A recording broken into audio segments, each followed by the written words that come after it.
Chapter 35, Old Faithful. That next day was probably one of the best, and surely the worst, in Gram and Gramps' lives. The whispers woke me early. It was the 6th day, and the next day was my mother's birthday. We had to get out of Wyoming and through Montana. Gramps was already up, but Gram was lying there on the bed, staring at the ceiling.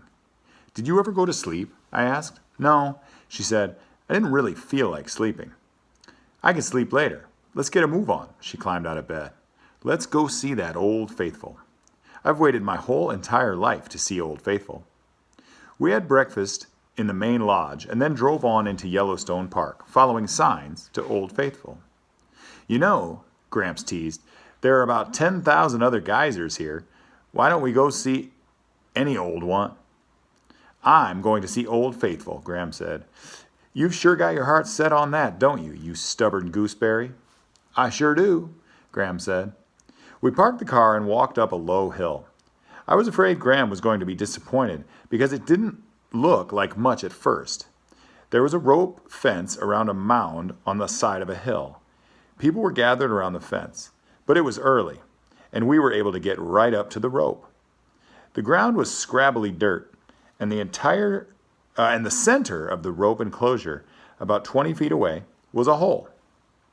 "Heck," Gram said. "Can't we get any closer than this?" Gramps and I walked over and read the sign about Old Faithful. A park ranger rushed past us, yelling, "Ma'am, ma'am!" He ran toward the rope fence. "God dang," Gramps said. Gram was crawling under the rope. The ranger stopped her. "Ma'am, there's a reason for that rope," he said.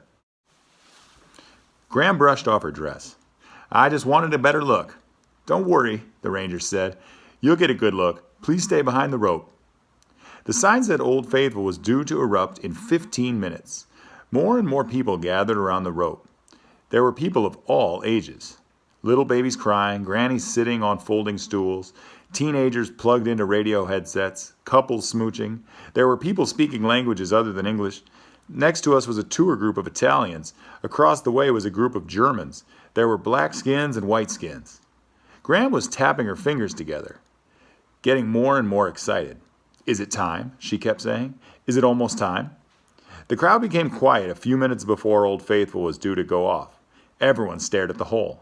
Everyone was listening. "Is it time?" Gram said. There was a faint noise and a little spit shot out of the hole. The man next to me said, "Ah, is that all?" Another noise, and this time a little louder. A grating and crunching sound like walking on gravel. 2 fitful spits. "Ah," said the man. Then it was like the radiator boiling over or the tea kettle blowing its top. Old Faithful hissed and steamed. A sudden spout of water shot out, maybe 3 feet high. "Ah," the man said. "Is that all?" More steam, boiling and hissing, and a huge jing-bang spray of water surged out, climbing and climbing, and then more and more, until it looked like a whole river of water was shooting straight up into the air. "It looks like an upside-down waterfall," Gram said.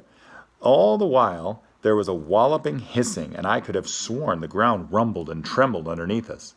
The warm mist blew toward us, and people started backing away. All except Gram. She stood there grinning, tilting her face up to the mist, and staring at the fountain of water. "Ah," she said, and "Oh, huzzah, huzzah." She shouted it into the air and noise. She practically sang it out. Gramps wasn't watching Old Faithful. He was watching Gram. He put his arms around her and hugged her. "You like this old geyser, don't you?" he said.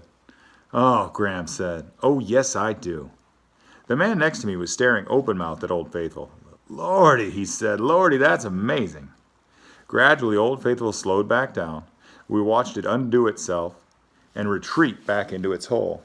We stood there, even after everyone else had drifted away. At last, Gram sighed and said, "Okay, let's go." We were inside the car and about to leave when Gram started to cry. "Gol dang," Gram said. "What's the matter?" Gram sniffled. "Oh, nothing," she said. "I'm just happy. I'm so happy I got to see Old Faithful." "You old gooseberry," Gramps said, and on we went. "We're going to eat up Montana," Gramps said. "We're going to get to Idaho border tonight. You watch me. I'm putting the pedal to the metal." He stepped down on the gas and peeled out of the parking lot. ID ho, here we come.